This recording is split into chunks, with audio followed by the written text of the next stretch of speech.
Breaking, the commissioner of the Foreign Interference Commission will not identify Canadian parliamentarians suspected of colluding with China.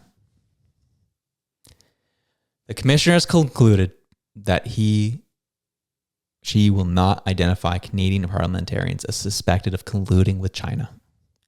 She's not going to do it. So what does this mean? From my understanding, this means these people are going to be eligible to run in our next election.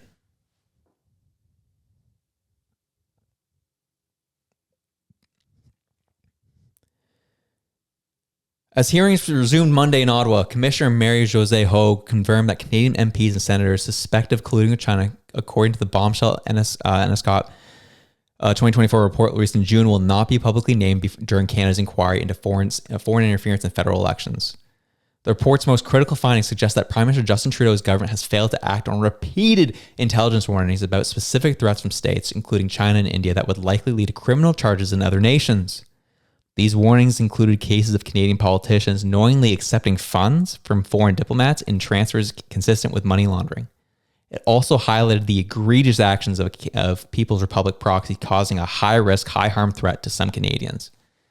Citing fairness to elected officials accused of collusion and the sensitivity of classified intelligence that could harm Canada's interests if disclosed, Hogue's decision not to reveal the names of alleged collaborators ahead of an upcoming federal election comes amid growing public pressure, with most Canadians wanting the names to be released. I am one of them. Many in the comments are them. Many of my friends are some of these as well. A Nanos research poll found that 68% of Canadians, an overwhelming majority, want MPs accused of foreign interference to be named, with many believing these officials should have the chance to explain their actions. Yes, that's the Canadian way, baby. But no, we're going to hide them. We want to know who these people are. We want them to have their day in court to defend themselves. Innocent until proven guilty. But I understand it. I understand.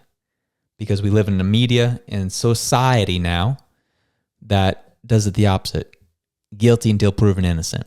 So I understand that's kind of where Hogue's mind's at right now.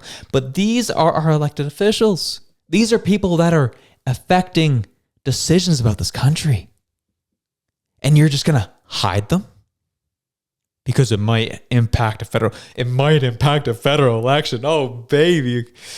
Yeah. Also, not knowing who they are could impact the federal election as well, because they've allowed the federal election to be impacted by India, by China, by Russia. They've allowed it. They're allowing it already. What is this commission even for? Please tell me. I remember last time I got hot into the collar about this issue, got me in a little bit of trouble. But I still stand by it. How are we supposed to trust any politicians? Any of them, regardless of political stripes. How are we supposed to trust any of them? If they're just going to be hidden by the establishment. There's growing evidence of what the things that Trudeau's covered up. Things that Trudeau knew about and said, we're not going to worry about that. Han Dong!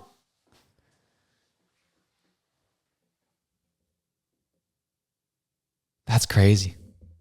That is crazy. And the other issue is very interesting to me too, is the security of our elections.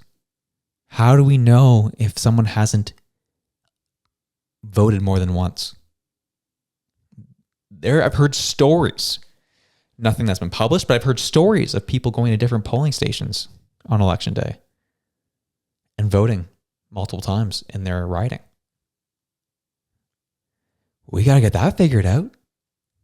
We got to get this figured out. 68% of Canadians, folks, 68% of Canadians want MPs accused of foreign interference to be named, with many believing these officials should have the chance to explain their actions. It was brought up this is literal treason. This is the definition of treason. And how treasonous people were treated at least 60 years ago,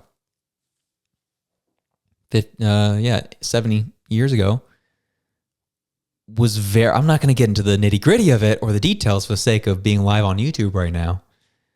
But let's just say it wasn't nice. It wasn't pretty. But now we just let it fly in our faces. Our systems are broken.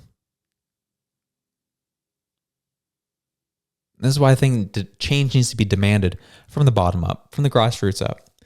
We know our federal politics are in shambles. That was the first thing that I noticed when I went to Ottawa back in April. Things are more broken than I realized they are. However, there is more impact on the ground being done in places in the municipal elections. More impact on the provincial level. That I think we need to turn our eyes to more than the federal. Federal can handle and change a lot of different things. But the provincial and the municipal level, there's a lot more decisions that are made at those levels that impact you more than decisions at the federal level. And I think we need to do a better job at it, improving and putting pressure on the grassroots and letting it work up the ladder. So this Trudeau thing doesn't happen. So the third generation Trudeau doesn't ruin Canada again. We need to have things in place to improve our processes to not allow this to ever happen again. That was electric, wasn't it? Well, we enjoyed it. Hope you did too. If you did, you can check this video out here to the top right corner right near my window. Get over. There it is. There it is right there. And if you liked that, you can also check this one right here. We love you. Have a good one. Peace out.